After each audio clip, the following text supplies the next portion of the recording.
Estaria o Airbnb destruindo as cidades? Seria ele o responsável pelo aumento do preço dos aluguéis nos centros urbanos? Várias cidades pelo mundo, Lisboa, Nova York, estão proibindo o Airbnb como uma forma de combater o aumento do preço dos aluguéis. E a pergunta que eu faço para você é: faz sentido esse tipo de movimento? E galera, a resposta direta é não. Isso é uma idiotice, é uma ignorância em termos econômicos e em termos urbanísticos. E aqui eu vou abordar 4 pontos importantes para você compreender por que eu estou falando faz sentido e você deveria abrir o seu olho para poder brigar por ideias que façam mais sentido, beleza? Vou até tomar meu café aqui junto com vocês. Primeiro ponto, tá? O Airbnb é uma disrupção da forma como você se relaciona com os bens, né, com os imóveis. Isso aconteceu com o Uber, até se dá o nome de uberização dos serviços que aconteceu recentemente nessa revolução criada pelo Uber. Ou seja, o imóvel vai deixar de ser um ativo fixo para muito provavelmente tornar um ativo transitório. O que eu quero dizer com isso? Vamos pegar o caso do Uber, tá? O Uber ele nasceu para mudar a relação como você tem com o carro. Isso significa dizer que a ideia que você fez 18 anos, queria comprar o seu carro e você tinha o seu carro era para você ir para academia, era para você ir para o trabalho, era para você ser livre, viajar e tudo mais. Isso está mudando por conta do Uber. Eu sou um grande exemplo disso. Eu sou um cara que não tenho carro, apesar de ter condições de ter um carro. E por quê? Porque não faz sentido para mim ter carro. Hoje, quando eu tiro meu celular do bolso, eu posso escolher ir do ponto A ao ponto B em minutos, com um carro super confortável por um preço super razoável, sem eu me preocupar com seguro e PVA, onde eu vou estacionar ou coisa parecida. Isso é muito importante, galera, porque foi uma ideia constituída na nossa cabeça de que você precisa ter o seu próprio carro. O marketing feito sobre isso é um marketing que construiu as cidades hoje que são cheias de local para você parar o carro. 30% do espaço urbano hoje ele é usado como estacionamento. Você pode olhar os apartamentos, os prédios, cheios de vaga de garagem, os lugares onde você trabalha, cheio de vaga de garagem, academia, cheio de vaga nas ruas. Às vezes você vê um monte de carro estacionado e você andando apertado na calçada. Qual é o sentido disso? Só que isso foi algo cultural colocado na nossa cabeça para você ser estimulado a ter um carro. Portanto, o Uber ele fez uma revolução, uma disrupção nesse sentido, né? Ou seja, a ideia de que o Uber estava combatendo o táxi, ela não é verdadeira. Eu sou um exemplo disso. Por eu não ter carro, eu uso muito Uber e uso muito táxi também. Então, quando eu chego do aeroporto, eu vou lá e pego um táxi. Eu acabo usando muito táxi como uma forma de estar transitando pela cidade, mas muito provavelmente porque eu tenho Uber. Se acabarem com o Uber, eu perco essa facilidade, tenho que ficar procurando táxi, certamente eu vou acabar comprando um carro e atrapalhando o trânsito urbano. O Airbnb é a mesma coisa. É essa relação que você vai ter com um imóvel diferente dos seus pais. O meu pai, durante 35 anos, trabalhou na mesma empresa, e a mesma empresa no mesmo lugar. Então ele podia ir do apartamento dele até o trabalho, do trabalho até o apartamento dele. Durante 35 anos e ao longo da vida inteira dele, ele sabia que a empresa não ia sair dali e nem ele precisava sair dali, tá? Só que o mundo mudou. Hoje é diferente. Hoje as empresas não ficam no mesmo lugar. Você pode ver várias empresas que estavam no lugar, são compradas, tem um M&A, alguma coisa, então você estava trabalhando no lugar, vai trabalhar em outro, ou você mesmo. Hoje em dia, pouca gente fica 30 anos na mesma empresa. Você fica ali 3, 4 anos, acaba mudando, você vê isso pelo currículo das pessoas. Tem gente que fica 1 ano e meio, 2 anos, e aí você pode estar trabalhando numa empresa que está na Zona Leste, aí você muda que está na Zona Oeste, depois vai para a Zona Norte, depois vai para a Zona Sul, depois vai para o Centro. Então, ao longo do período, é melhor você se reposicionar geograficamente na cidade do que propriamente arrumar um carro ou ficar no transporte público. Então, o Airbnb ele ajuda muito isso, especialmente a galera mais nova que tem essa pegada mais de ficar trocando mais de empresa e empresas, startups e tudo mais que também trocam de lugares. Então, o Airbnb ele faz um favor nesse sentido. Você não precisa mais comprar um imóvel, você pode locar esse imóvel. Essa ideia de lar, né, casa da avó, é muito legal, mas não existe mais, ela está mudando. Muito provavelmente a geração Z vai morar em muitos lugares diferentes. Ou então o cara vai ser um nômade digital.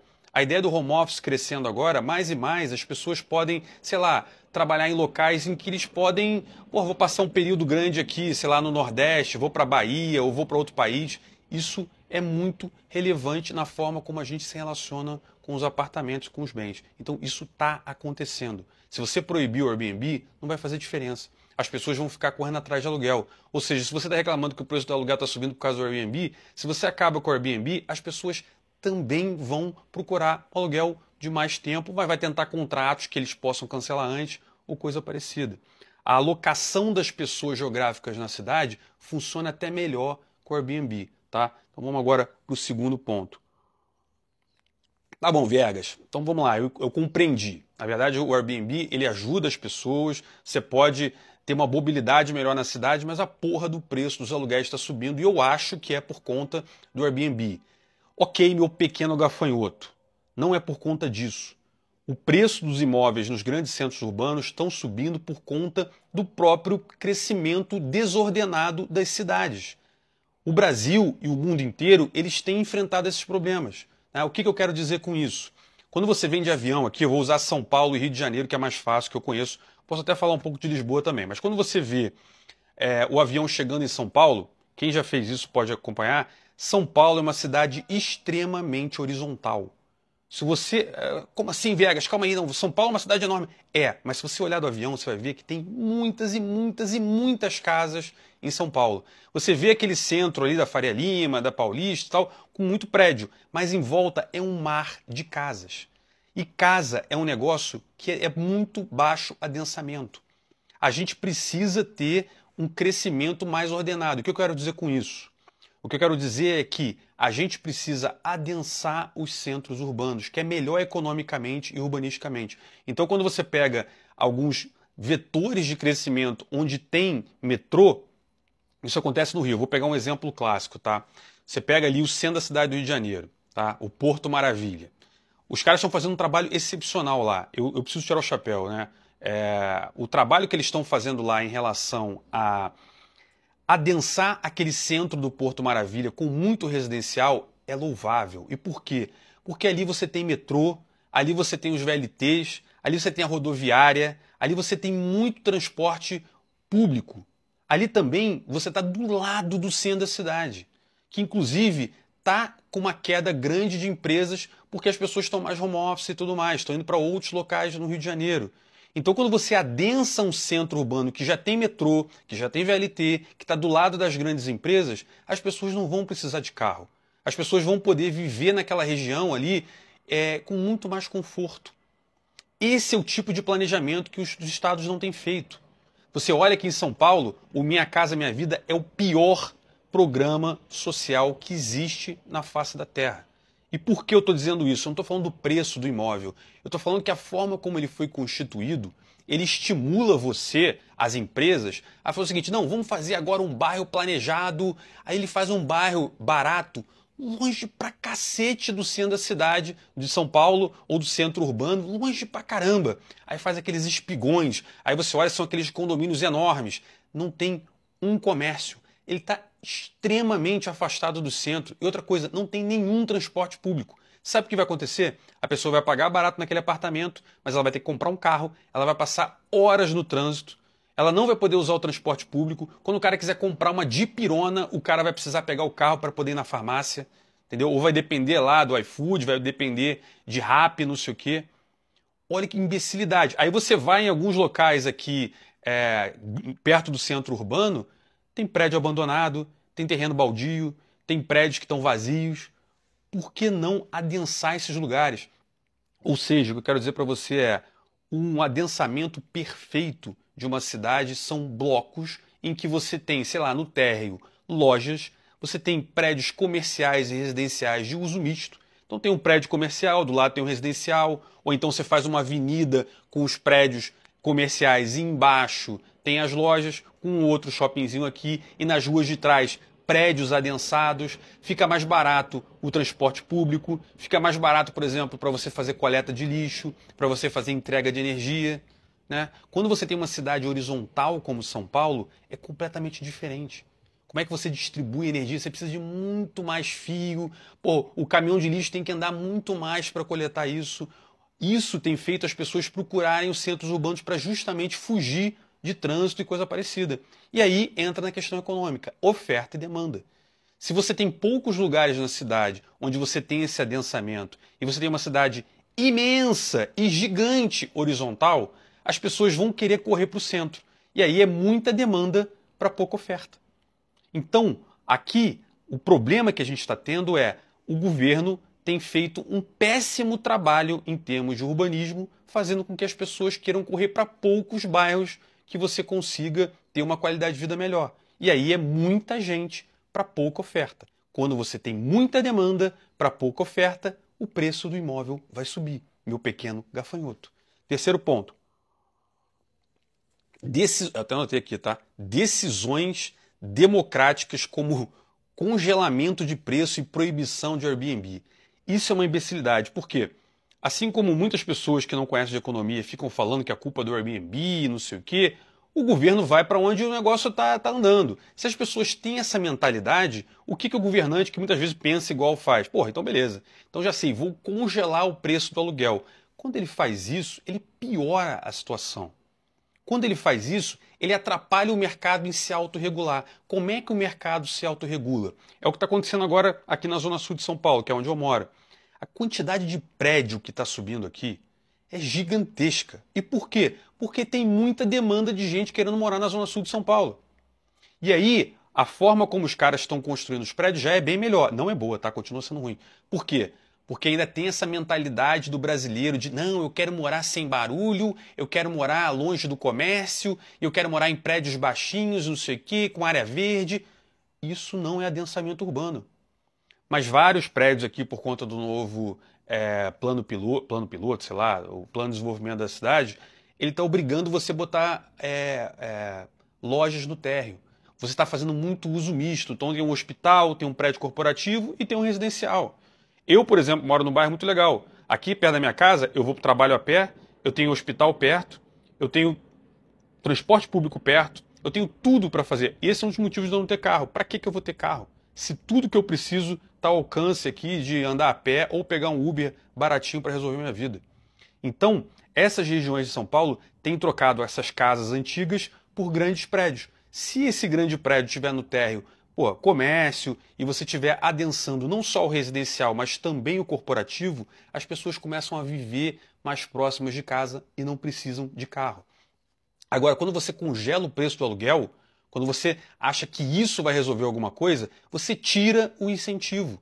As empresas estão investindo em prédios aqui na Zona Sul de São Paulo porque sim, eles são caros. Só que a quantidade de prédio que está subindo totalmente vendido demonstra que continua com uma demanda muito alta. E o que o governo tem que fazer? Deixa isso acontecer. Em determinado momento você vai ter um monte de prédio pronto, um monte de gente que comprou apartamento achando que vai ganhar uma fortuna com aluguel, só que vai ter uma oferta imensa de apartamentos aqui na Zona Sul. Aí sabe o que vai acontecer com o preço do aluguel? Vai cair, porque vai ter um monte de gente cheio de apartamento para alugar e vai começar a ter mais gente querendo vir e daqui a pouco vai começar a ajustar oferta e demanda e o preço vai cair. Se você congela o preço, você impede que essas empresas queiram investir. E se elas param de investir, o problema não vai ser resolvido, porque você continua com muita gente querendo comprar poucas coisas. O preço das coisas sobe, ele estimula as pessoas a investirem nisso. Então, deixa a porra do preço subir. E o Airbnb? O Airbnb em Lisboa, por exemplo, tá uma merda, porque o preço dos apartamentos de Lisboa subiu pra caramba. Olha que ótimo. Isso significa dizer que muita gente está indo para Lisboa. Durante a crise sanitária, eu morei em Lisboa um período, tá? Fiquei em Lisboa quase um mês e meio morando lá. Eu aluguei um Airbnb, só que eu também me matriculei na academia e tudo mais. Na academia que eu malhava, eu conheci uma porrada de inglês, né? Por quê? O cara mora lá em Londres, o clima é uma merda, aí o cara olha para Lisboa e fala, porra, Lisboa é muito barato, eu ganho em Libra, eu tenho dinheiro pra cacete. Aí sabe o que os caras faziam? Alugavam Airbnb em Lisboa, isso deve acontecer até hoje, tá? E o cara era home office, então o cara ganhava em Libra lá trabalhando em Londres, ia em Londres de vez em quando, mas ele morava em Lisboa. Só que aí o cara ia no Pingo Doce lá, o cara ia no supermercado, o cara usava o trem, o cara usava o metro lá, o autocarro, o cara locava um carro, o cara comprava no restaurante, o cara recebia os amigos, o cara viajava, gastava o dinheiro em festa. Ou seja, o cara estava trazendo dinheiro. Aí você vê uns brasileiros falando, que absurdo, tem que proibir o Airbnb, eu vim aqui trabalhar em Lisboa, não consigo pagar o aluguel. Olha só que legal, meu amigo. Olha que bom. Se você proibir o Airbnb, provavelmente o turismo em Lisboa vai cair. E na hora que o turismo cair, vai empobrecer a cidade. Na hora que empobrecer a cidade, de repente você que está reclamando de pagar um aluguel porque está caro, você não vai ter o que trabalhar. Aí você vai ter que voltar para o Brasil. Isso tem acontecido no mundo inteiro. As pessoas não percebem que isso é um demonstrativo de que essas cidades estão crescendo. O que cabe aos governos fazerem? Estimula novas moradias, mas estimula novas moradias de maneira planejada, ou seja, constrói o metrô até uma determinada região que seja fácil de ser feita e aí você estimula o crescimento imobiliário desses lugares de maneira ordenada. É o que eu volto ao exemplo do Rio de Janeiro. Você tem uma área, São Cristóvão no Rio de Janeiro, é um bairro que é um exemplo muito clássico. Ali em São Cristóvão agora tem um terreno gigantesco do gasômetro. Aí o Eduardo Paes, desculpa, eu acho que o Eduardo Paes fez muita coisa legal no Brasil, mas essa é uma idiotice. Ele quer botar um estádio do Flamengo lá. Você vai pegar uma área que tem metrô, você vai pegar uma área que está do lado do centro da cidade, e você vai fazer um estádio que é do lado do Maracanã e do lado de São Januário. Pra que tu vai fazer essa merda? Pega toda a área de São Cristóvão, que é cheia de galpão abandonado, de indústria e tal, e que tem metrô, tá do lado da ponte Rio-Niterói, tá do lado da Avenida Brasil, da linha vermelha. É uma região excepcionalmente boa. Pega aquela região toda, refaz o planejamento urbano, sobe uma porrada de prédio Minha Casa Minha Vida, mas não esses prédios Minha Casa Minha Vida que é feito para ser uma porcaria pro cara que vai comprar. Não, bota no térreo lojas, aí deixa o cara vender a loja pelo preço que ele quiser, faz uns apartamentos mais simples, mas que sejam adensados. O cara que morar ali, ele está do lado do metrô. O cara vai literalmente de bicicleta para o centro da cidade. O cara tem o VLT, o cara está do lado da rodoviária. Se o cara trabalhar em Niterói, ele já está na boca da ponte Rio-Niterói. O lugar é perfeito. Aí o que o governo quer fazer? Não, quero fazer uma média com os flamenguistas, vou meter um estádio aqui. Olha a imbecilidade do negócio. Então, o problema que a gente está tendo é essas decisões populistas de prefeitos, de governadores, de presidentes, que a ideia dos caras é atender a demanda para o voto e não para resolver o problema. E o último, a porra da lentidão do Estado. Isso para mim é o pior, tá, galera? Porque assim, você vai no Rio de Janeiro, e aí eu vou tirar o chapéu para Lisboa. Você vai em Lisboa hoje, e eu vou a Lisboa há muitos anos já, tá? Então eu peguei a Lisboa que estava começando o renascimento de Lisboa. E era um bando de prédio abandonado, era um lugar meio merda, assim. Hoje você vai em Lisboa, eu acho uma das capitais mais bonitas da Europa, tá? É tudo novinho. A Zara, inclusive, inaugurou a maior Zara que tem. Ela pegou e reformou um prédio lindo que tem lá perto da Avenida da Liberdade, ali, lindo.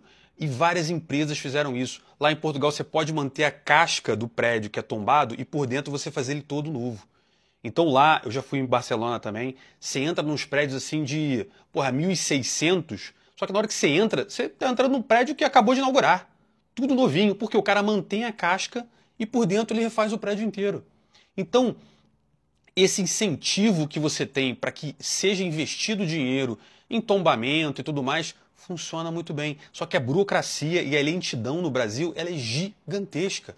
Você vai no centro do Rio de Janeiro, cara, vários prédios abandonados, caindo ali. Se você fosse simples, sei lá, em uma semana você apresenta um projeto, se o projeto tiver adequado, tá ok, silêncio positivo, seja o que for, mais empresas fariam isso. Hoje no Brasil, você comprar um prédio tombado significa que você vai ficar anos e anos e anos para conseguir refazer esse negócio. De novo, vou tirar o chapéu lá para a Prefeitura do Rio, que fez esse trabalho no Porto Maravilha, ali no centro do Rio. Os caras estão convertendo prédios que antes eram corporativos, a gente chama de retrofit, em prédios para apartamentos. Isso é muito legal, porque são prédios corporativos abandonados no centro da cidade, em cima de uma estação de metrô, que você pode transformar ele num prédio residencial. Aí a pessoa já vai morar em cima do metrô. E geralmente centro urbano você tem parque, você tem hospital, você tem empresas, você tem lojas, você tem tudo. Essa ideia de centro da cidade só para trabalhar e final de semana ele fica fechado, isso é uma imbecilidade. Então o Estado ele tem que ser mais ágil, ele tem que permitir que as pessoas consigam rapidamente fazer investimento.